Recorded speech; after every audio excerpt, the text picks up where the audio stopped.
Nada, professor, nada desse mundo é melhor do que leite. Nada. A trilogia da produção de leite a pasto envolve o leite a pasto educação continuada, água na alimentação de bovinos leiteiros e leguminosas, forrageiras. São 3 livros importantes na condução do sistema de produção de leite a pasto. E o que ele aborda? O primeiro livro, o azulzinho que a gente chama, né? Ele é justamente a essência de como o produtor deve gerir, caminhar dentro da sua produção de leite. São pontos vitais e pontos importantes na administração da propriedade leiteira. O que é isso? São degraus que você vai subindo, galgando, certo? Até chegar ao máximo. São em torno de 12 a 14 pontos vitais, dentre os quais você começa com a água, distribuição de água na propriedade, que a água é o principal nutriente do bovino leiteiro. Lembro sempre, bato firme, 87% do leite é água. A vaca bebe para comer, ela não come para beber. São conceitos simples e que o produtor, ela não anda para beber água. A água, quanto mais perto dela, mais ela ingere. Uma vaca leiteira, média produção, chega a ingerir 15, 20 litros de leite. Ela chega a ingerir 80 a 90 litros de água por dia. Uma novilha prenhe bebe 40 litros de água. Essa novilha, depois do parto, parida, ela dobra. Ela vai para 80 litros de água. Então, imagine, não faça a água, o bovino, a vaca, andar mais do que 300 metros, ida e volta ao bebedouro. Não faça isso. Sabe por quê? Porque o consumo de matéria seca das pastagens vai diminuir, vai cair. E, consequentemente, vai parar de produzir. Não vai parar, vai cair a produção de leite. Vai dificultar a reprodução. A vaca vai emagrecer. Isso não é conveniente para ninguém. Então, a água, ela norteia a saúde animal. Ela é básica, essencial, vital no processo produtivo. Depois você tem o quê? A reserva estratégica de produção de alimentos para o período seco do ano. Gente, seca no Cerrado, 7 meses. 210 dias de seca. Come o quê? Então, tem várias alternativas que a gente cita no livro. Desde a protelação ou diferimento de pastagem, até a produção de silagem. Silagem de capim, silagem de milho, silagem de sorgo, silagem de milheto, enfim, silagem. Certo? Dependendo de quê? Como nós vamos orientar isso? Depende da condição do produtor. Um produtor mais humilde, ele tem a reserva estratégica baseada em vedação de pasto, por exemplo, em capineira, em cana, e aí vai subindo, até chegar à produção de milho, produção de sorgo, produção de milheto, que normalmente é mais caro. Então, a reserva estratégica se faz da seguinte maneira: quantas vacas eu tenho para ser, ou quantos animais eu tenho para ser alimentado? Esse número de animais você multiplica pelo número dos dias de seca, 210, 7 meses. Certo? E quanto é que cada animal desse come? Na média, 30 quilos por dia. Então, é 30 vezes 210 vezes a quantidade de animais. Essa quantidade de alimento que eu preciso ter estocada para, com tranquilidade, nutrir. Não é alimentar, não. É nutrir o meu rebanho leiteiro. Porque nutrir é uma coisa, alimentar é outra. Alimentar, você toca a bucha. Nutrir, você tem que ter boa alimentação. Essa boa alimentação vai me dar bons nutrientes. E os bons nutrientes vão me dar o quê? Boa produção, boa reprodução, bom crescimento, enfim. Certo? Depois você tem sombreamento da pastagem.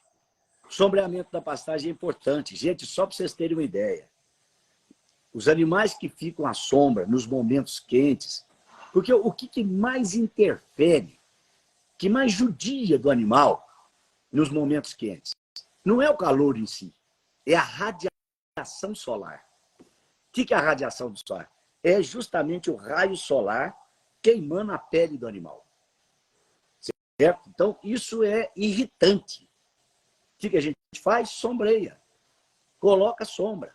E não precisa ser uma sombra hermética, como telha, etc. Não. Palha, folha de coqueiro, que tem que ser, no mínimo, 50%. 50% você cobrindo a área, essa sombra já é o suficiente para dar um bem-estar ao animal.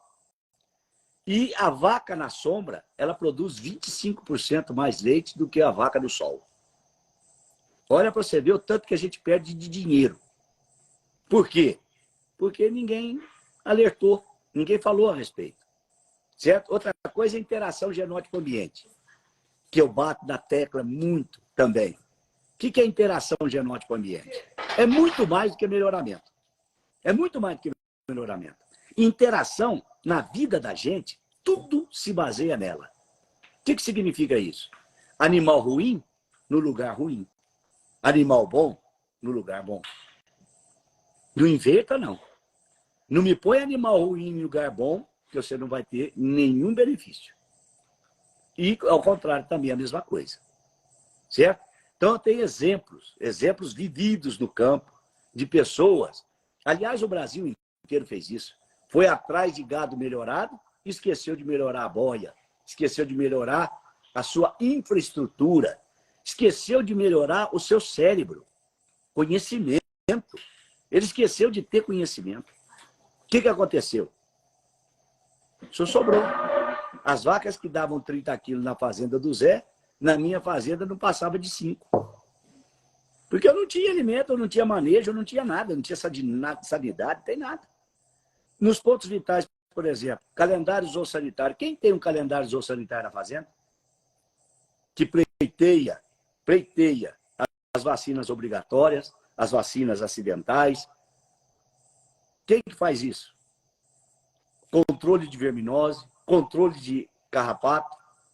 Está tudo no calendário zoossanitário. Quem que tem?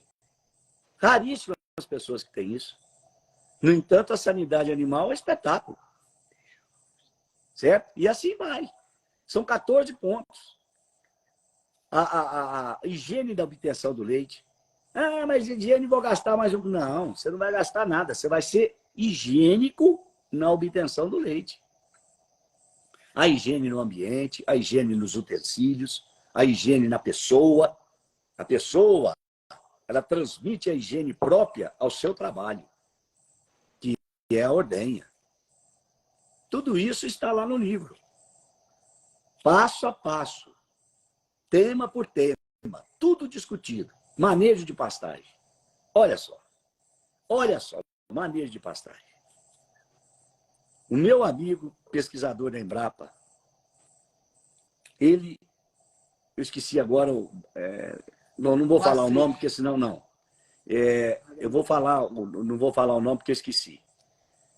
Não sei se é Botelho. Esse pesquisador da Embrapa, ele disse a seguinte frase: o que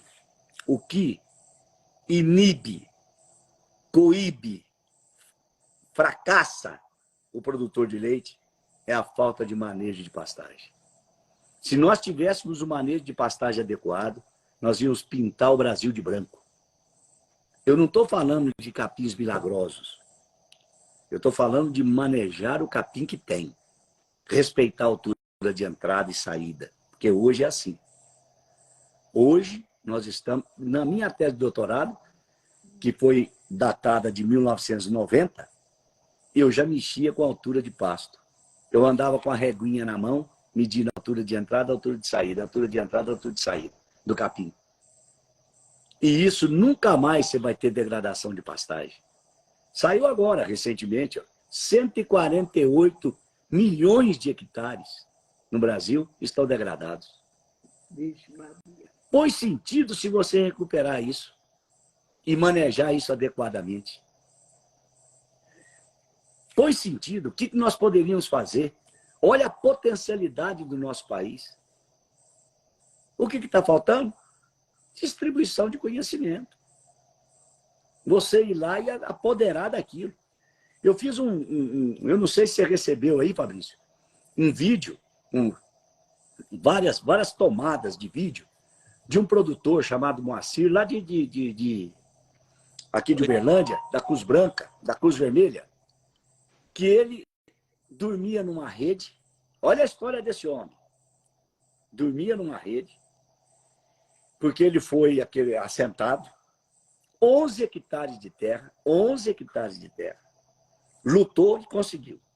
Conseguiu as terrinhas, pulou para dentro, dormia no paiol, ele, a esposa, de repente filho, e começou a trabalhar dentro do leite a pasto. Ele pegou o leite a pasto.